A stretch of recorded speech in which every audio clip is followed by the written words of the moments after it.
وہ کہتا ہے زوف مدد کر در احمد پہ گرا دے. اپنے بڑھاپے کو کہتا ہے اے زوف مدد کر در احمد پہ گرا دے. دربان کہیں اٹھ کہوں اٹھا نہیں جاتا. دربان کہیں اٹھ کہوں اٹھا نہیں جاتا. تو حضور کے در پہ پھر کون اٹھے؟ اب ان کا اٹھنے کو جی نہیں چاہ رہا اور باہر والے بےتاب ہیں. اب حضور علیہ السلام رحمت للعالمین کیسے کہیں کہ اب اٹھ کے چلے جاؤ؟ اللہ نے قرآن نازل کیا اے ایمان والو جب کھانا کھا لو تو پھر اٹھ کے چلے جایا کرو.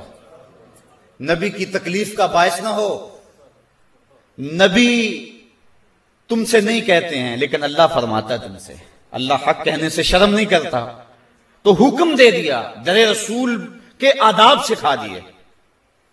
اور ایک اور موقع پہ فرمایا اے ایمان والو جب میرے نبی سے مسئلہ پوچھنا ہو تو یوں ہی نہ آ جاؤ، پہلے گھر جاؤ، کوئی صدقہ لو، پھر فقیر ڈھونڈو، پھر خیرات کرو، پھر نبی کی چوکھٹ پہ آؤ، پھر مسئلہ پوچھو، تمہیں پتہ چلے کس چوکھٹ پہ آ رہے ہیں.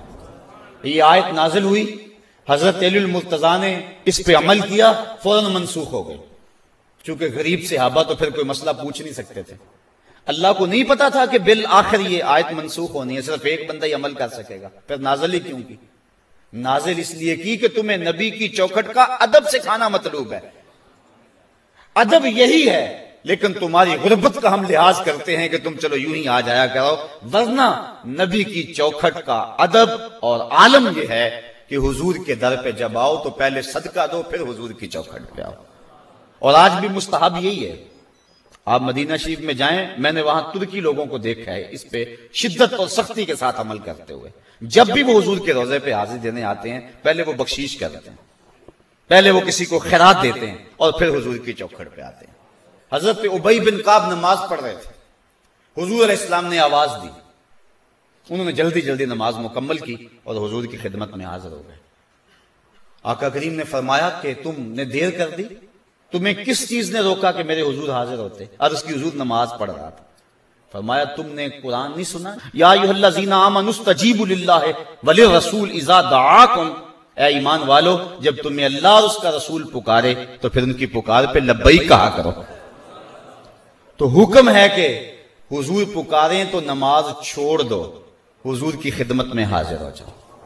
پھر آقا کریم جو کہیں وہ کام کرو، اور جب واپس آؤ تو نماز وہاں سے شروع کرو جہاں سے چھوڑی تھی.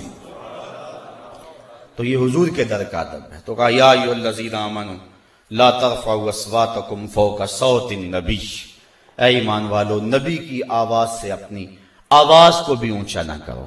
اگر تمہاری آواز بھی اونچی ہو گئی تو تمہارے اعمال ضائع کر دیں گے اور تمہیں خبر بھی نہیں ہونے دیں گے.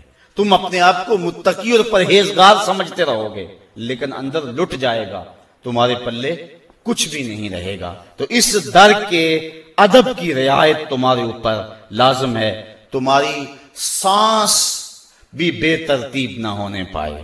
یہ وہ چوکھٹ ہے کہ جہاں قدم قدم ادب کی رعایت کا حکم دیا گیا، اور یہاں اس بات کا لحاظ رکھنے کی تاکید کی گئی کہ حضور علیہ السلام کی چوکھٹ میں کوئی معمولی ایسی بات بھی نہ ہو جائے جس سے تم اللہ کی بارگاہ سے ران دیے جاؤ اور راندہ درگاہ بن جاؤ. اللہ مجھے آپ کو حضور کی چوکھٹ کے ادب اور تعظیم کی رعایت کرنے کی توفیق عطا فرمائے.